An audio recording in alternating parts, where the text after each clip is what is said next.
अब नया कठालडी के लोगों के पास कुछ भी नहीं है सिवाय अपने नाम के। यह जिस जमीन पर बसे हैं उस जमीन पर बगल के गांव वालों ने अपना दावा पेश कर दिया है।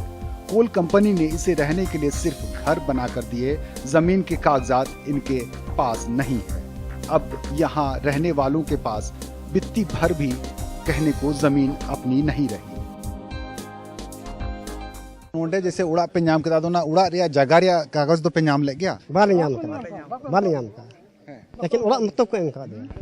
अच्छा मान ले जहां को मेता पे खान बोले देनो चौक पे नवा जगह दो आले खाना तो बेची पे चिकाया चीली चिकाया कोटा लू दुगा इनके बाले इनका बाको इनका वाले टा लहाते दो खाली चर्चा हुयुक कान थायना नोडे खादान हुयुआ चे हुयुआ उनका मेन किदा उनी सिस्टर तबे उनका आयुर इन काते दो मेन किदा खदान बुन रुकाव दाना बना केदाले बांग रुकाव लेन खाय दो तबे तायम ते दो मेन किदा हांडे डांगार कुड़र को उड़ा कादा दिला उंडे इदी पिया ट्रैक्टर को इदी किदा ट्रैक्टर इदी कते उड़ा रे जी किछु सामान काट पाट चे ताहे कना जतो को उगे ताले आले दोले मेंदा जतो पासे कागज पत्थर को कम पेलेन का नोंडे ना रिया कागज पत्थर बा को पेम कम पेलेन लिंदा इनकाते को लिया नित मा डांगार कुड़ होड़ मा को ताले कान देन कागज को पे बका नोंडे को ओचो पे उना को मिताले उनका ले को सदर नोंडेन होड़ को मिताले ओचो पे बका ढुया आगु कते ले जेरे डपेया डांगार कुड़ होड़ को उनका नोंडे किरकिर करे।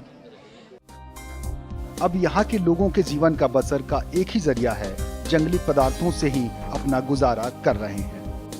तो मोटे उड़ा ले हो कदा चेत चासा बासा चेत गे बा चेत मरिच बिंगार चास अवतान हो बनुआ चेत हो बनुआ और नय पैसा हो डिप्टी पैसा हो बाको एमो कना किती रिया हो बाको एमो कना चेत हो बा।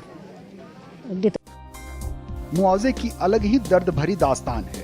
इनकी जमीन की कीमत इतनी कम लगी कि एक व्यक्ति की पूरी जमीन की कीमत से ज्यादा एक सरकारी चपरासी की वार्षिक आमदनी हो सकती है। धनी एक खेतों के लिए 1,40,000, वहीं धनी 2 के लिए 1,06,000 और धनी 3 के लिए 70,000 प्रति एकड़ से भुगतान किया गया। अब आप अंदाजा लगा लीजिए कि इन्हें जमीन का मुआवजा मिला या इन्हें मुंह चिढ़ाया गया।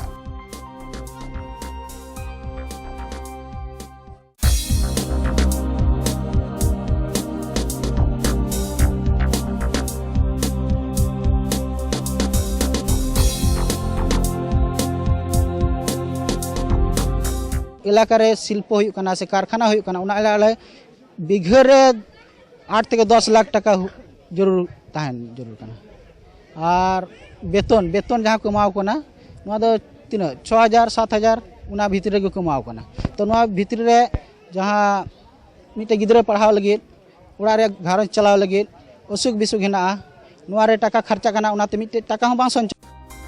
पिछले दिनों झारखंड विकास मोर्चा के प्रमुख व पूर्व मुख्यमंत्री बाबूलाल मरांडी इस इलाके के दौरे पर पहुंचे थे।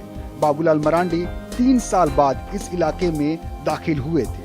3 साल पहले विस्थापितों के हक को लेकर 23 दिनों तक पचवाड़ा में इन्होंने धरना दिया था। 3 साल बाद भी विस्थापितों की वही दर्द जानने वहां पहुंचे और हालात पहले से और भी बुरे हो चुके थे। इस बात से मर्माहत बाबूलाल मरांडी ने प्रत्येक गांव के 5-5 सदस्यों को लेकर जल्द ही मुख्यमंत्री से मिलने की योजना बनाई है।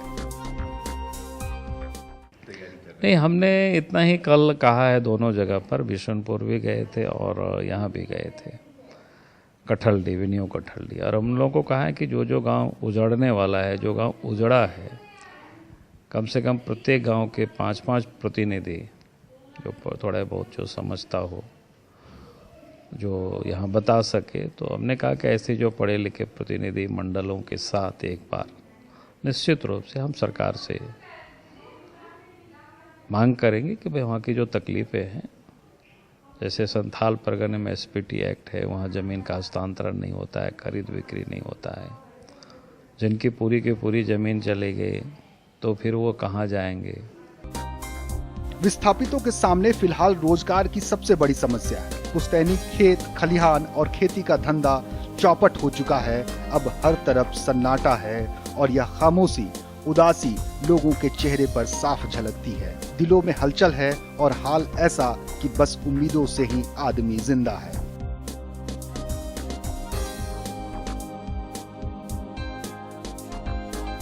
झारखंड पर जब नजर डालते हैं तो शोषण का एक अंतहीन सिलसिला दिखाई पड़ता है। अंग्रेजों के समय से बहुत पहले से तब उनकी नजर जंगलों पर थी, अब उनकी जमीनों के भीतर छिपे खनिजों पर। औपनिवेशिक काल से लेकर आज तक वे अपनी आजीविका के लिए संघर्ष करते आ रहे हैं। इस आजीविका के लिए कितने आदिवासी अपनी माटी से दूर होते चले गए, अपनी जड़ों से सदा सदा के लिए उखड़ गए, इसका कोई हिसाब नहीं। हम इस लोकतंत्र पर इतराते भी हैं, जब भी मौका आता है हम इसकी दुहाई देने का कोई मौका हाथ से नहीं जाने देते। एक बड़ी आबादी जो अब शायद 10 करोड़ पहुंच चुकी है, क्यों बार बार उसे उसकी जड़ों से, उसकी परंपराओं से, उसकी संस्कृति से बेदखल कर दिया जाता है विकास के नाम पर। सभ्य कहलाने वाली देश की आबादी में अनुसूचित जनजाति के लोगों की तादाद 8.6% है, लेकिन विकास परियोजनाओं के कारण विस्थापित होने वाले लोगों की कुल संख्या में अनुसूचित जनजाति के लोगों की तादाद 40% है, जो शायद आगे भी थमता नजर नहीं आ रहा, और यह प्रतिशत की तादाद शायद आगे भी बढ़ती ही जाएगी।